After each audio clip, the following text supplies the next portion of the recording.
Good afternoon, wherever you are in the world. Today, I'm really excited to interview our guest, and I'll get to that in a moment. But I just want to make sure everybody's turning on their notifications.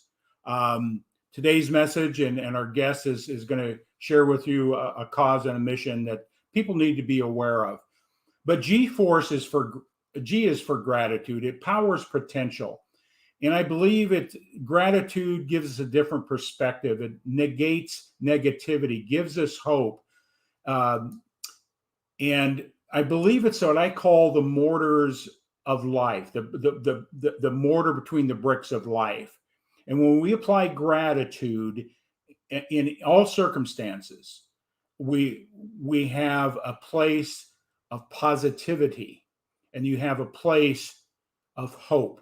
And so today, I'm so grateful to have my guest today. But my guest is coming in. I'm going to show this map because I knew Zimbabwe is in Africa, but I didn't know exactly. So shame on me for not knowing my geography.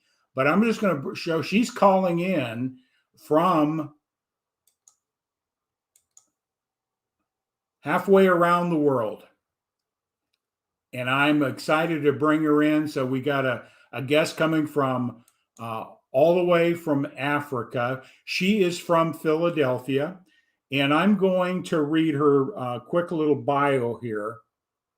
Bongai is the founder of a nonprofit, End Child Marriages. She's originally from Zimbabwe.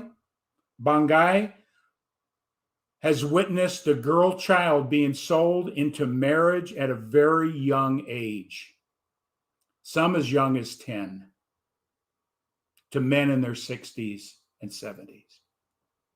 That's hard to comprehend. End Child Marriages focuses on education in African countries so that girls are not forced into marriage. And her foundation and her nonprofit equips them with the tools necessary for success. So with that said, I'm going to bring in our guest, Bongai. Welcome, welcome, welcome. And I know we had a little bit of technical issues in the beginning here, so we will just turn the internet to the powers that are greater than us, that we stay here live today. So yes. Thank you so much, Tom, for having me here tonight. Yes, and I am in Zimbabwe. It's actually 7:30. It's almost 8 o'clock here in Zimbabwe today. So I am so excited to be here tonight and to talk with you. I know it's daytime over there, but I will try to remember that I'm in the nighttime, you are in the daytime. Yeah, we're here in Central Time, Wisconsin, U.S. We are 12:40. And so, oh, wow. Yeah, so it's the beginning of our days, end of yours. But I appreciate you taking time out of your busy schedule to make time to share your message. But today we're going to be talking about your story, your journey, and your wife. Come on in, Kathy. You can go over. Evidently, she can't see streaming on her computer. So that's my beautiful wife. It's our anniversary today. So I just want to acknowledge that. So happy birthday or happy anniversary to us. So, but anyway, why don't you start with your story, your journey, and what led you to this cause and this mission? Absolutely. Thank you so much. And before I even say anything, I want to say congratulations for you and your wife on your anniversary. So yes, I was born and raised in Zimbabwe, and I got married. I chose my own husband. Nobody picked the husband for me, but my husband's family, they were all here in the United States, and that's how we ended up being in the United States in 1985. And we came there to go to school to finish our higher education, which we did. And I did social relations, which is, I like just, doing stuff that is pertaining to social problems, social whatever. That's my passion. But I was born and raised in Zimbabwe. So growing up, I witnessed child marriages. I heard you saying in the beginning that I did witness child marriages. Yes, I did. And this was a 12-year-old girl that came to my grandfather's house. And I was also the same age as this girl. And wondering where this girl came from, wondering what she's doing here. We asked my mom, what is she doing here? And my mom told us that this was her father's wife. She was sold off to our grandfather, which is my mother's father, due to poverty in her family, due to whatever the situation was. My grandfather gave her family 10 cows so that he can marry her. But looking at this girl, it was a terrible situation. We witnessed her crying all the time. My sisters and I we were all the same age. We witnessed her crying, and it was just a miserable. She was miserable. To make a long story short, she ended up running away from my grandfather at 2 years later into her marriage. And my grandfather was 75 years old at the time, and she was only 12. If people can, comprehend that. So she ran away, but as I was also growing up, got married, came to the United States, started working. But this girl never left my mind. She never left my heart. I kept thinking about her and other girls that are in her situation that I didn't see, but I know it's there. So after I finished working, I started helping out the girls that I know personally. But my non-profit organization, the End Child Marriage, was born in 2010. That's when I registered my non-profit as a non-profit organization, 501c3. So that's how, I don't know. I don't want to keep going, but you might have a question, or if you want me to keep going, I can keep going. I do have a question. We have a couple comments coming in too. Okay.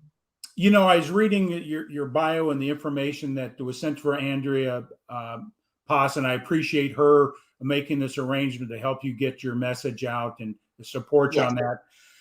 It's, not knowing, different cultures, different parts of the world, but you mentioned that about 50% of girls,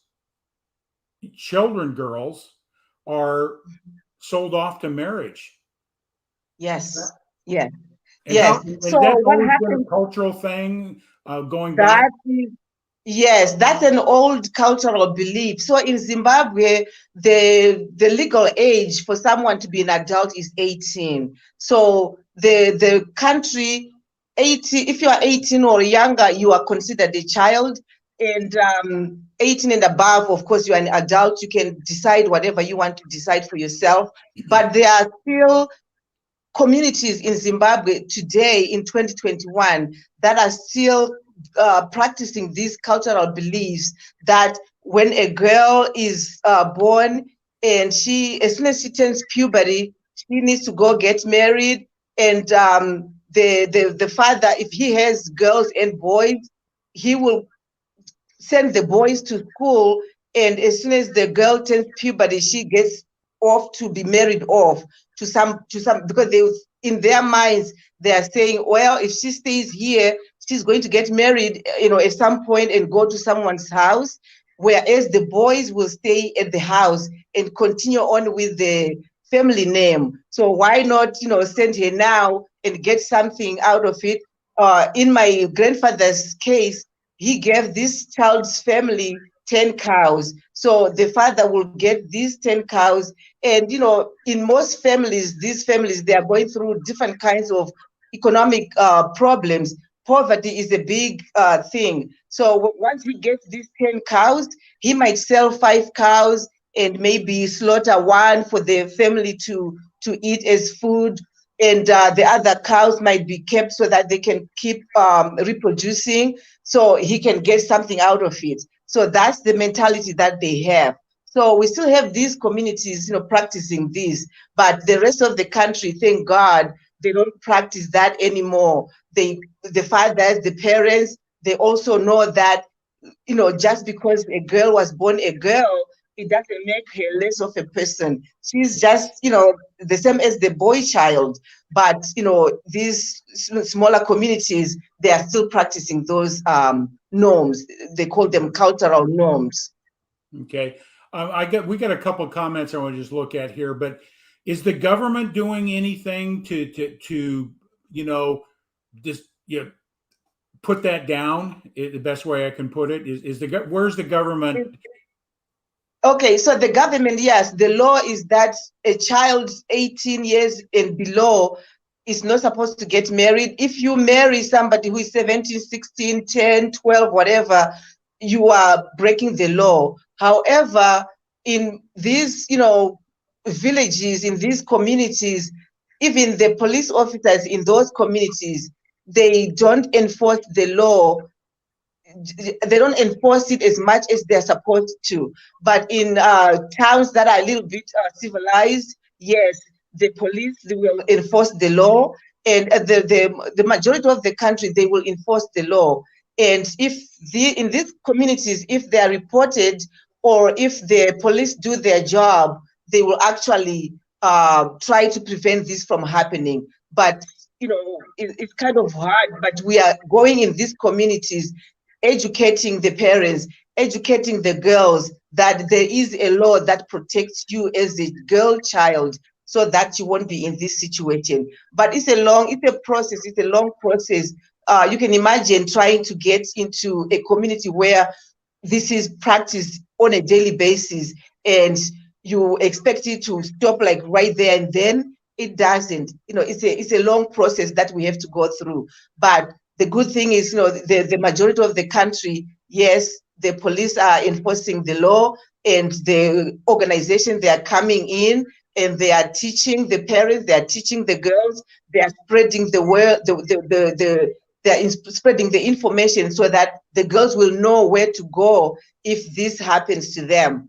Even if the parents say, oh, I have to get you married off to this person, if the girl knows her rights and she knows where to go, if this happens, then she's not at risk at all, because she can go to the police station, she can go to some social organizations that are preaching this information, to let them know, giving the resources to the girls so that they know what to do if this happens to them.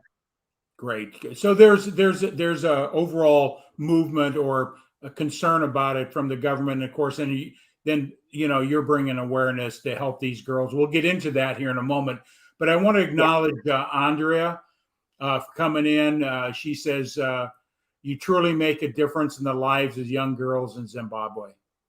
Thank you, Andrea. And a friend of mine that just logged in. Good afternoon, Tom, in Bongai. God's blessing to you, and His strength, favor, and wisdom be with you in all your endeavors. Thank you, Eric. Thank you. Thank you so much. Yeah, share this out, everybody, in this area. So you witnessed it in your own family. You saw the pain the young girl went through, and it stayed within your heart. And you came to the United States to finish your education, but that stayed in your heart, and you says you wanted to make a difference. So absolutely, okay. Absolutely. So let's talk a little bit about when did you found this nonprofit? When did that come about?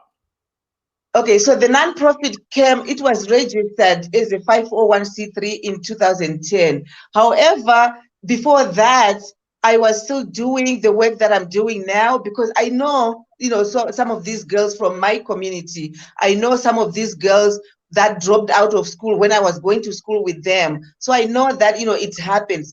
So after I finished my education in the United States, after I started working, I was just helping the girls in my own community, and just making sure that they go to school. And I was also helping some of my family members, maybe it could be my niece, where my brother or my sister was having trouble sending their children to school. So I'll help out with the fees and school uniforms, school supplies, just to make sure that they stay in school. But my organization was registered in 2010.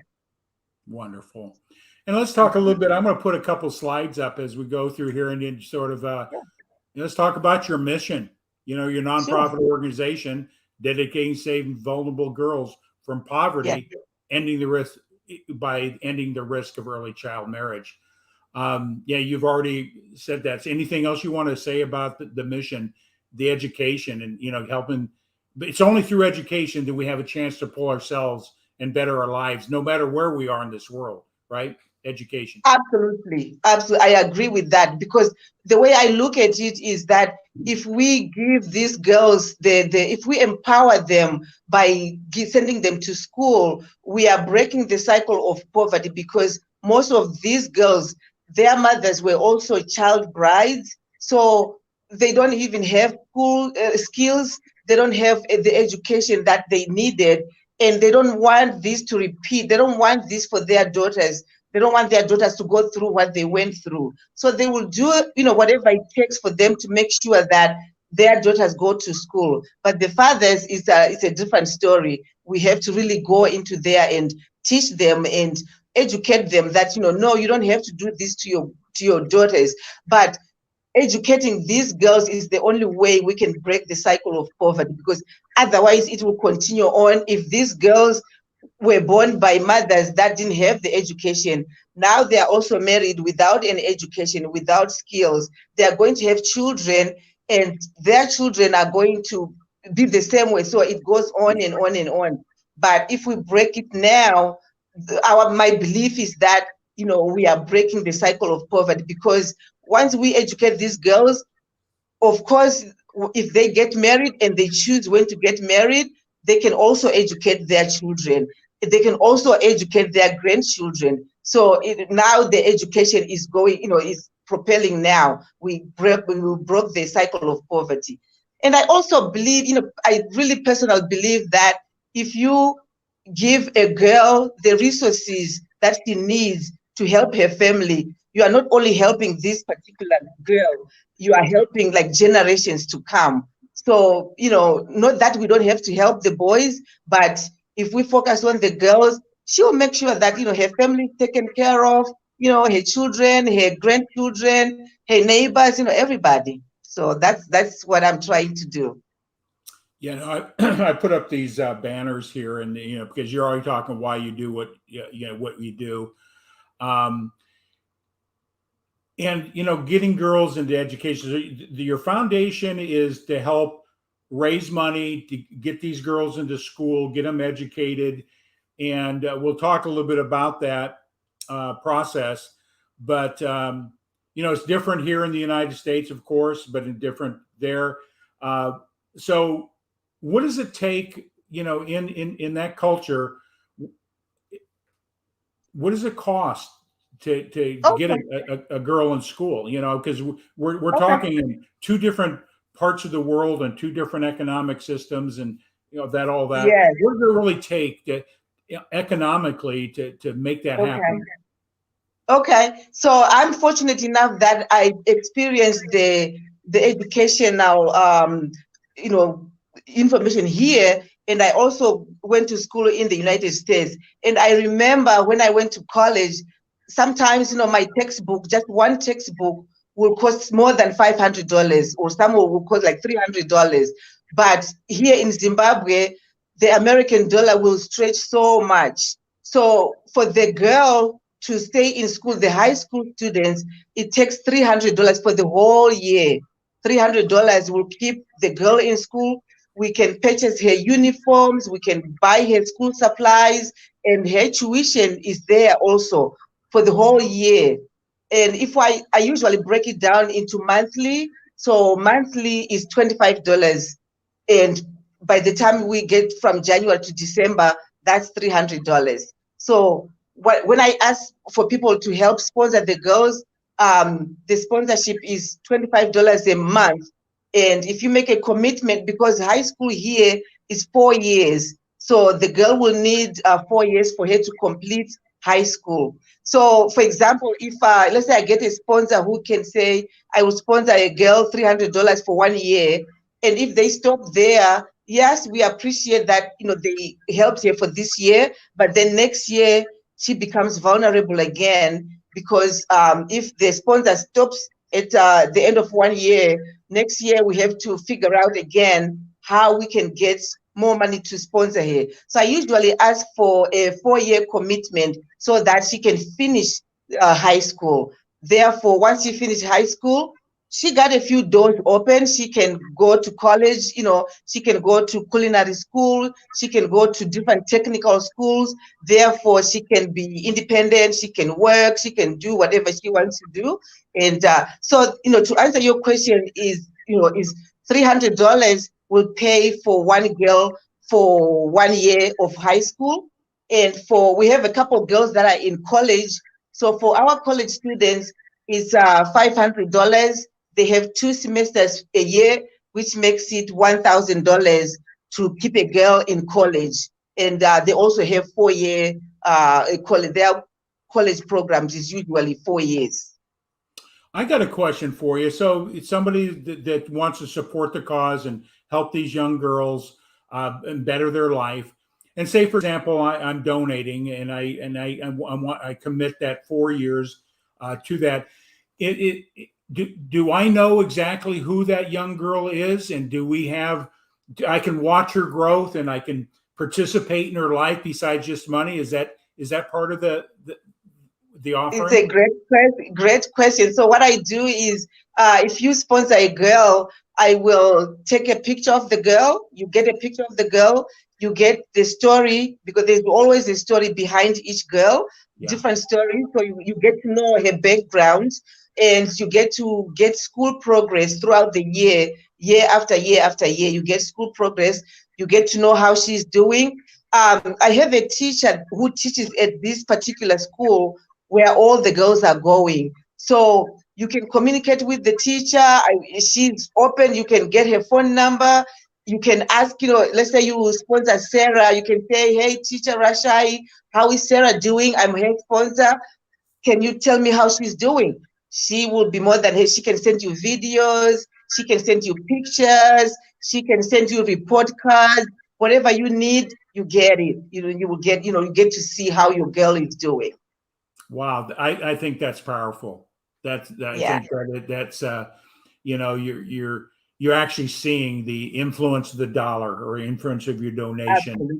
And participating in her life. And I think that's so important. Thank you for getting that clarity on that, because there's a lot of things after you give the money, you never know who's really being benefited from it. So absolutely, we are very transparent. And also to add on that, the $25 per month or the $300 a year, we don't take anything out of it. The whole amount goes to the girl so that she can stay in school. So I usually tell people that 100% of your donation goes to the girls. And when the semester begins, when the fees are paid, Teacher Rashai will send me receipts of the payments that she made because I send the money to the teacher. I don't send to each particular girl. It all goes to the teacher who is in charge of all the girls, and she pays for everybody. She sends me videos of her paying. She gets me invoices.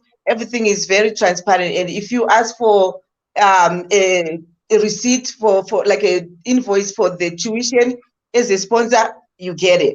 You get it.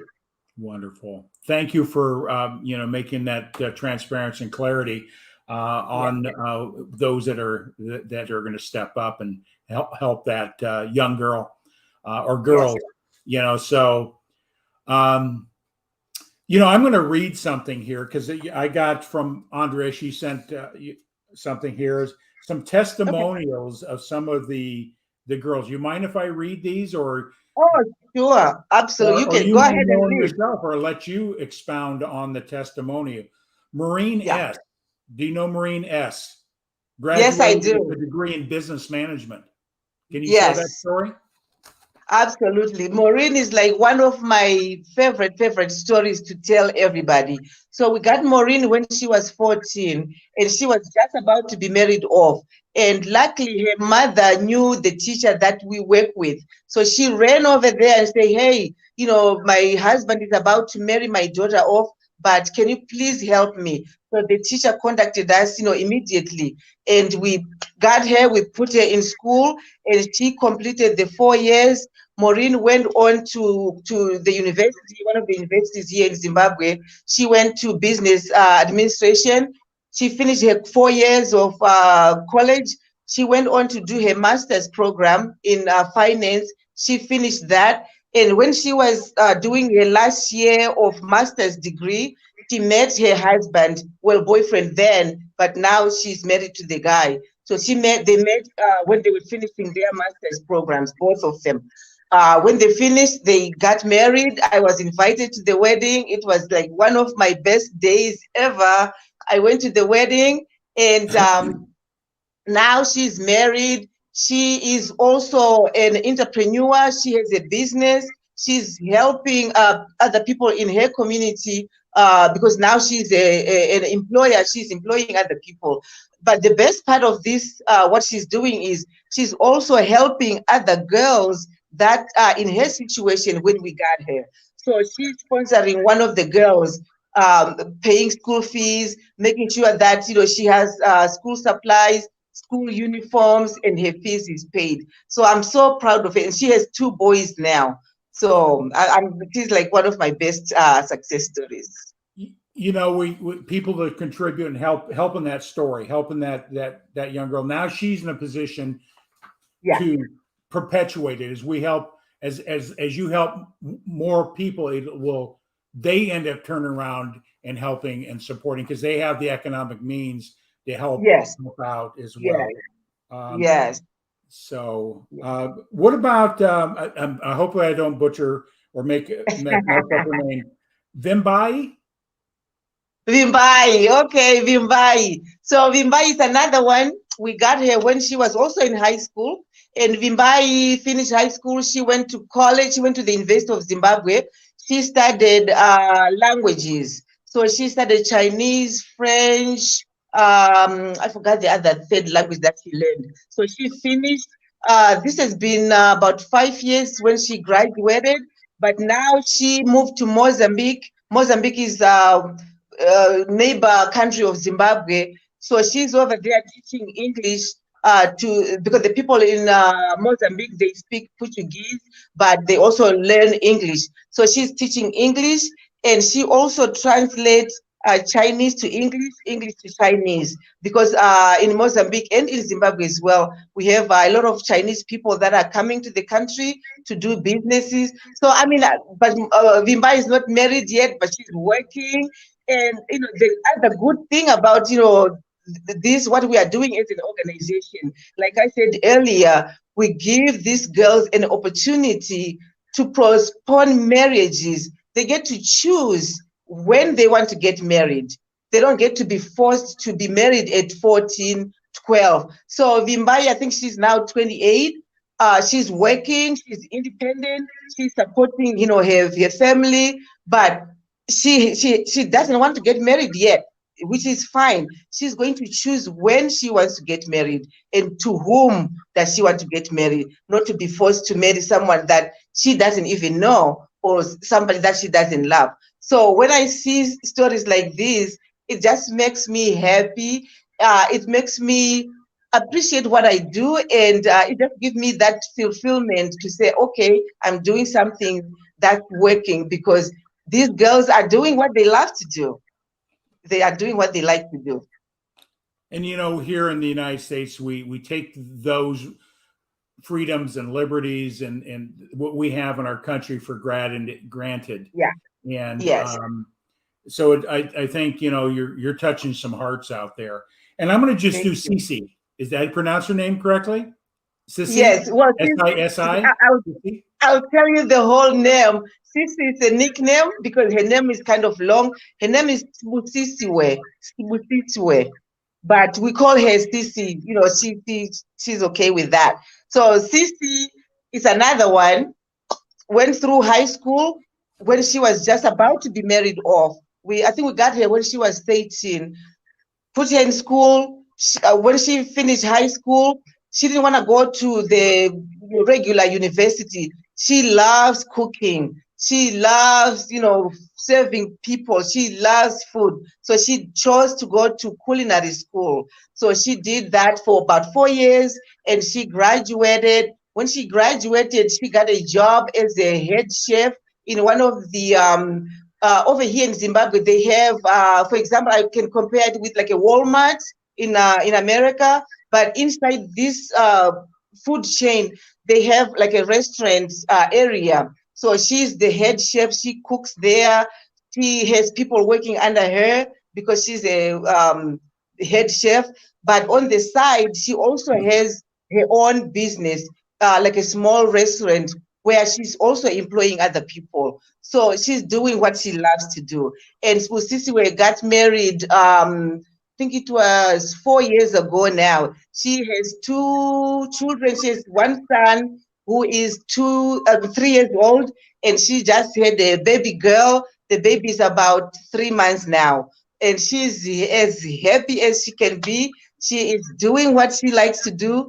She married the man that she fell in love with, and I'm proud of her, and I'm just happy for her. You know, those are, some very specific short-term things. And I just put this up, the long-term objective. And Yeah, we hope to challenge the rigid cultural norms that promote yeah, gender discrimination and child yeah, marriages in yeah, Zimbabwe. So it's not just helping a girl here and there. It's that to change this whole culture. Um, yeah. so that's the long-term objective. Yes. So, um, God, it brings, I see the ripple effect. You help one and it just help, Sissy or Cece, Yeah. she's Yes. got her own business. She's employing people, giving them Yeah. opportunity economically and Mm-hmm. change, it's the economics that gives us Yeah. freedom to go to school and those type of things. So, um, Absolutely. so, just for the audience out there, how many girls have been impacted by your program that directly impact? Of course, that ripple effect, you probably can't count them all. How Right. you've, sort of give us a sort of a head count, what you've done. Okay, so we have 20 girls that already finished the program. They went through the high school, they went to college or technical school. We have 20 that are out there working. Some are married, some are not married yet, but they are working, they are doing what they are doing. So we got 20. We have 3 girls that are in colleges, the different colleges doing different programs, and we have a total of 85 girls that are in high school right now. Some are, majority are in junior high. We have quite a few that are in senior high that are graduating end of this year, and some are graduating next year. So we have a total of 85 girls that are in high school right now. But my goal for 2021 was to have 100 girls by end of 2021. But we still have time. Yes. And, like I said, the ripple effect, those 85 girls are going to impact hundreds of girls. Oh, And those hundreds definitely. of girls are going to impact thousands. We say Absolutely. 50% of young girls get married off, sold off to be married. Yeah.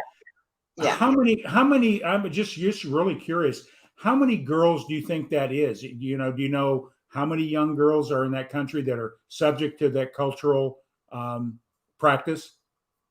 Oh, wow. We have millions of girls that are married off on a daily basis in Zimbabwe. Thousands of girls that are married, like almost like every 2 minutes, a girl is getting married off to somebody that she doesn't even know, to somebody that she doesn't love. I mean, it goes on every day. But my organization, I just focus on one community right now. But my goal is to move all over to all these communities that are still practicing this cultural norm. And I mean, it's a lot of girls, thousands of girls that are getting married off on a daily basis. Yeah. So it's a big project, a big It cause. is. It's a big It one. is. Yeah. It is. It is. Yeah. So it's And not just a small amount of people. It's like you say, it's a very significant part of Zimbabwe's It, culture. it is, and not only Zimbabwe, but like African countries. A lot of girls are, at risk. They are vulnerable to this situation.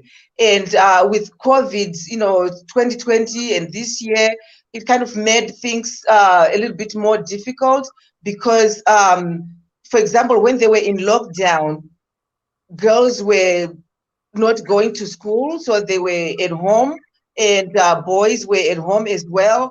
And a lot of people were home, not going to work, not doing anything. So we got a lot of girls that became pregnant, not only in this community that I'm working with, but in a lot of different communities. We had a lot of girls that became pregnant. Some were getting pregnant with young boys, maybe the same ages, but some again, with older men that were taking advantage of these young girls being home, not being in school. So, with the COVID, it was like a double risk for the girls. But, we are tackling it, we are working on it, and we are doing whatever it takes. Wow. Can I ask you what is the community you're in that you're supporting, so those that are out there can get on a map and say it's right there in that part of the country? Where what village or town? Okay. I don't know what they would call that. Where All right. are you right now? So in that map you showed earlier, so the community that I'm working with is on the east side of the country, like on the east side. Right now I am in towards the west of the country. That's where I'm at my house right now. But the school that I work with, they are about it's a 2-hour drive from my house to go to the school. So, and I'm planning to go there next week. I saw some of the girls, but I'm going to see the majority of them next week. So all these girls that are at the eastern side of the country is called, the school that I'm working with is called Katanga Secondary School. It's in a town called Chipinge, but the particular name of the school is Katanga Secondary School. Okay. Well, thank you. Can I bring the map up again so just everybody can get a visual of that? Absolutely, sure. Yeah, let's because I'm a visual person and I like so Yeah, you got there it Mozambique. is. So you said on the eastern side, is it close to where that little finger points out? Okay, Where let me put my glasses on so I can see. You said, let me see where the finger is. It's almost a round circle, but there's a little bump out on the eastern side of or that's western, excuse me. That's so you want to go to the opposite. Mozambique. You want to go to the opposite side of that little finger. It looks like a teapot. Zimbabwe looks like a teapot. Okay. So the little thing that goes up like that is on the west side. So the opposite side will be Chipinge. Okay. Yeah. So you're towards Mozambique, closer to the Mozambique border in that yes. area? Yes. Okay. Yes. All right. Wonderful. Thanks for, now people know where you're at. I know. Thank you. Let me get that picture off. And all right. What I like to do is, I want to make sure people know how to reach out to you, how they can participate in any way they can. I know you have, $25 and get a month would take care of one girl through school, through high school, and of course, college moving on. I'm sure every dollar helps, right? Yes. Yes. Those that maybe can't make that commitment on that, do you have a fund or a pool that money can be used to help people? Yes. So what we do is if you go on the website and pick whatever amount you want to donate to, it's okay. But sometimes, like you said, somebody might say, oh, I don't have $25 a month. I have $10 to just give you today. We appreciate that because besides fees, school uniforms and other things, we also have to give these girls Wi-Fi because they have to buy the Wi-Fi bundles. Like I'm talking to you right now on Zoom, we have to pay to be able to get the internet connection. It's different from the United States where you just click the button and boom, you are on Zoom, you are connected to the network. So they have to buy the bundles. So sometimes if somebody said, I have $50 today, you can use it to whatever, you need. We use it for that. And sometimes we have girls that stay at the school because they live about 5 miles from the school. So if they stay home, they have to walk 5 miles each way and 5 miles going back home. So we have a place at the school, we call it like a cheap dormitory. They stay there, they can cook for themselves there. So we buy them all the food they need, like the rice, eggs, milk, potatoes, and then they cook there at the school. So if somebody donates whatever they want to donate, we put that money there and it goes towards there. And again, girls, well, as women, we go through, our monthly cycles. We need to get them sanitary napkins, some sanitary pads they need, or they can, whatever they need.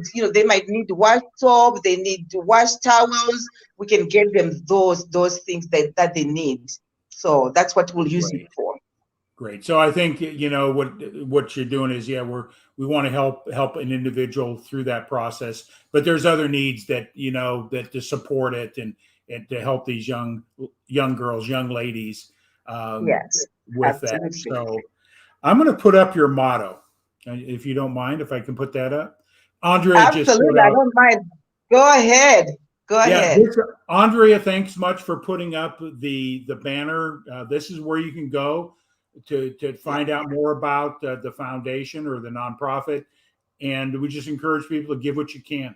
Give from the heart. Give for the cause. So let's see. I get my banner up here. Oops, I got to take down the banner. There we go.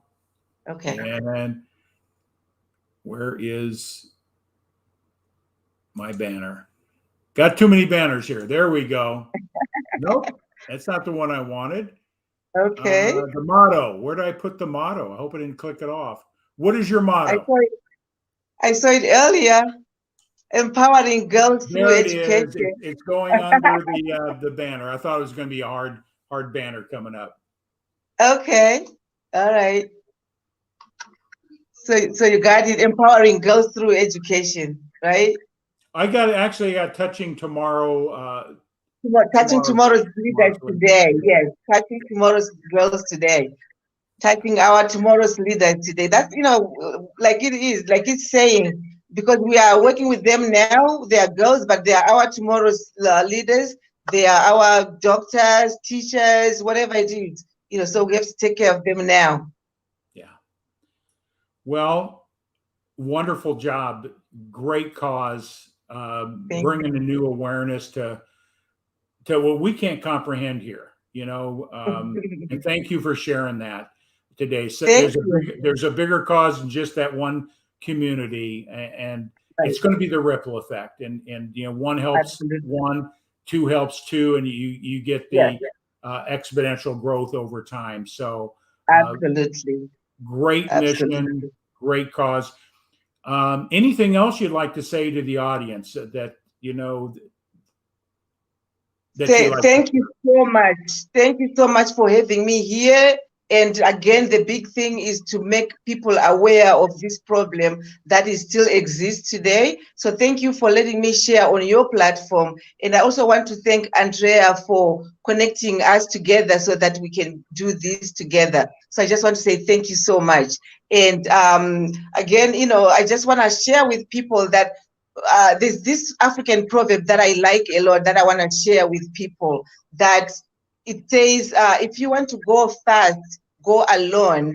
But if you want to go far, go with others. So I like that proverb because it reminds me that I cannot do anything by myself. But if I go with others, we can do a lot more. We can save a lot more girls if I do this with other people. There's no way I can help 85 girls or 100 girls by myself. So I just want to say thank you, and thank you to all the supporters. Andrea supports me all the time, and her friend Amy. So I just want to say thank you to all the supporters, all the people that are connecting me with people that know other people. So the team is getting bigger and bigger, and I do appreciate it. Thank you so much. Wonderful. And our prayers and of hope and encouragement and generosity go out, and it will be delivered. Things will be delivered. I'm going to put you in the green room. And just hold tight for a minute, and we'll close out, and I'll keep up this banner. Okay. It's a pleasure. Thank you for sharing. Thank you. With Thank the you so audience much. today. So, thank you. Well, there's the information. You can go to the website as well, endchildmarriages.org, to find out more about the organization. Help one person any way you can. Just help one, because when we help one, we help many. And pay it forward. Take your blessings that we have and share it. Take your gratitude of what we have, our abundance, and share it, because it has no value if we don't share. So with that end, we are going to sign out. G-Force. G is for gratitude. Be grateful for this moment, because it's the most important thing that you have. And what we do with it this moment dictates what happens the next moment, and will dictate the future. And be grateful that we have somebody like Bongai out there sharing information to help other people's lives. With that, we are signing out.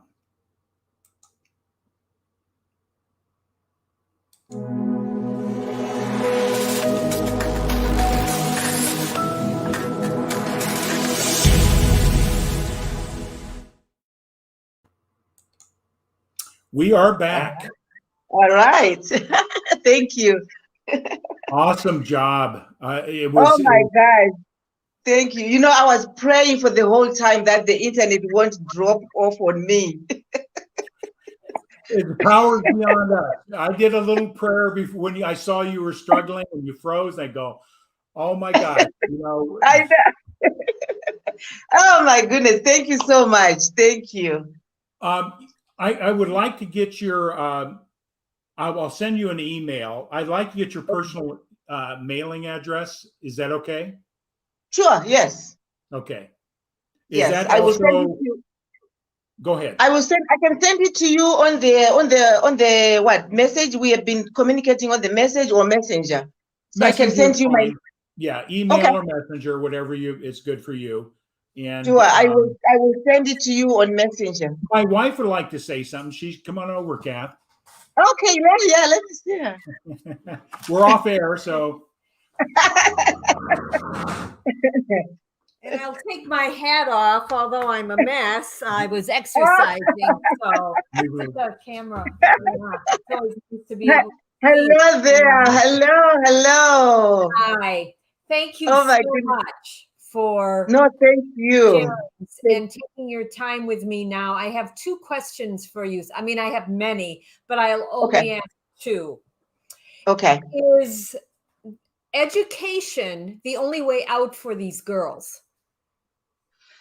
The way I see it is the only way out, because I believe that, like I was explaining earlier, that if they have like skills, let's say the father continues to threaten to marry them off and they run away, but if they have the education, they can become teachers, they can become nurses, and they won't need the father or the husband to support them. They can support themselves.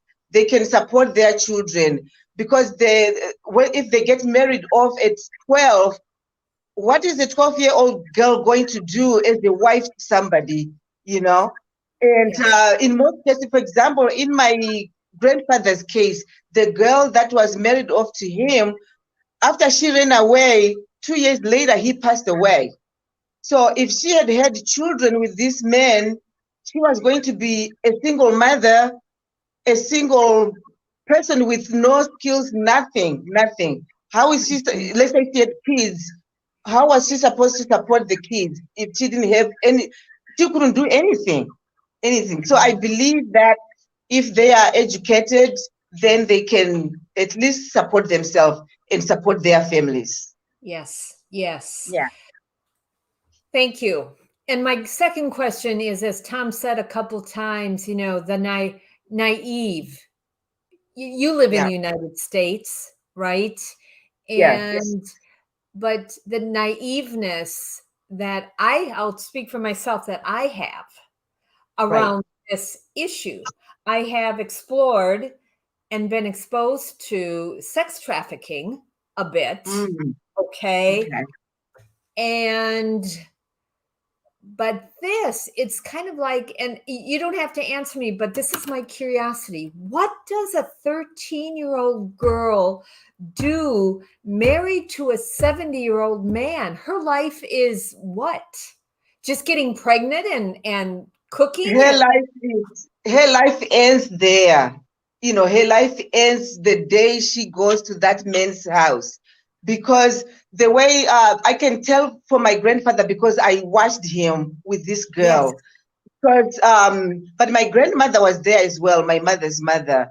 But I believe that because she ran away after 2 years of staying there, she never got pregnant. So what I think